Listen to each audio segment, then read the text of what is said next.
আসসালামু আলাইকুম, সবাই কেমন আছেন? আলহামদুলিল্লাহ আমি ভালো আছি, দোয়া করি সবাই ভালো থাকেন। আর এই তো দেখুন, এটা হচ্ছে আমার ঈদের দ্বিতীয় দিনের ভিডিও। আমার মেয়ে খুবই বায়না করছে নানু বাড়ি যাবে, কারণ ও সবসময় ঈদের দিন যায় নানু বাসায় দেখা করতে, পরে আর আসে না, কারণ মাদ্রাসা বন্ধ, প্রাইভেট বন্ধ, ওই ঈদের দিনই থেকে যায়। এবার কিন্তু ঈদের দিন দেখা করে চলে আসছে, এখন শুরু করছে নানু বাসায় যাবে। আর আমার ছেলেকেও বলেছিলাম যাওয়ার জন্য, ছেলে যাবে না, ওর আবার সব জায়গায় ওর পাপাকে লাগবে, নয়তো ও যেতে চায় না। তাই ভাবলাম, ও কান্না করছে, বোন চলে গেছে, এখন ওর একা একা ভালো লাগে না, তাই ওর একটু আমরা বাইরে নিয়ে গেলাম।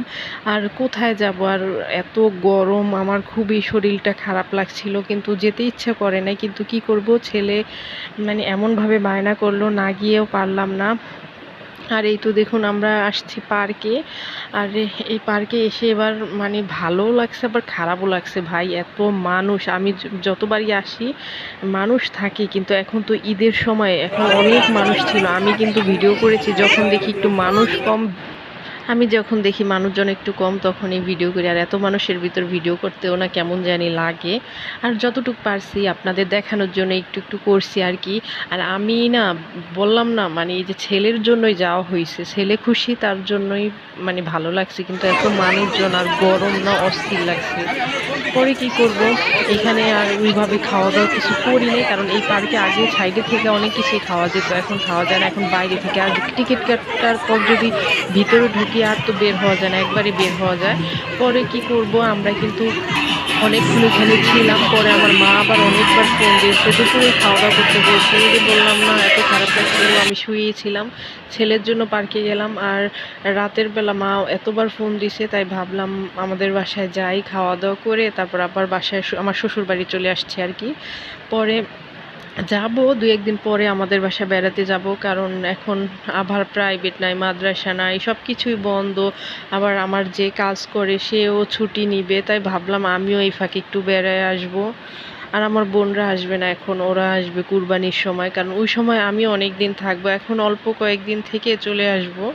আর এই তো দেখুন, আমার ছেলে কিন্তু অনেক খুশি, এত গরম তারপরও কিন্তু ও বিরক্ত হয় না, ও আসবে না ওইখানে, ও আরও অনেকক্ষণ থাকবে। আর আপনাদের বাচ্চা নিয়েও আসবেন, এখানে সত্যি বাচ্চারা অনেক খুশি থাকে, ওদের মানে আনন্দ দেখলেই তো আর কিছু লাগে না, ঠিক না? আমার ছেলে যতবারই যায় এখানে খুব মজা করে, ও অনেক মজা পায়। ওরে আমি বলছিলাম যে এখানে যাওয়া লাগবে না, এইখানে কিন্তু আমার ছেলে সবকটা রাইডে ওঠা হয়ে গেছে। ওরে বলি যে চলো এখন চলে যাই, বলে না, আরও থাকবে। আমার ভিডিও যদি আপনাদের একটু হলেও ভালো লেগে থাকে, তাহলে প্লিজ আমার চ্যানেলটি অবশ্যই সাবস্ক্রাইব করবেন, লাইক করবেন, কমেন্ট করবেন, শেয়ার করে দিবেন। আর যারা আমার ভিডিও দেখেন তাদেরকে অসংখ্য অসংখ্য ধন্যবাদ।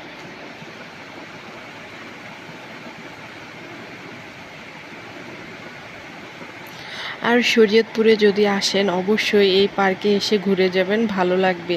আসলে বাবা মারা চায় তো বাচ্চারা কোথাও একটু শান্তি পাক, একটু আনন্দ পাক, এটাই কিন্তু সব বাবা মা চায়। আমিও কিন্তু তার ব্যতিক্রম নয়। খারাপ লাগছে এত, তারপরও ছেলের জন্য চিন্তা করেই গিয়েছি আমি। আর যাওয়ার পর খারাপ লাগে নাই, ভালোই লাগছে, ছেলে খুশি হয়েছে তার জন্য।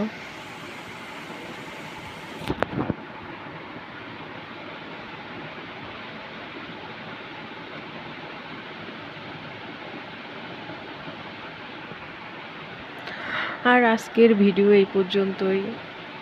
কেমন হলো অবশ্যই কমেন্টের মাধ্যমে জানাবেন।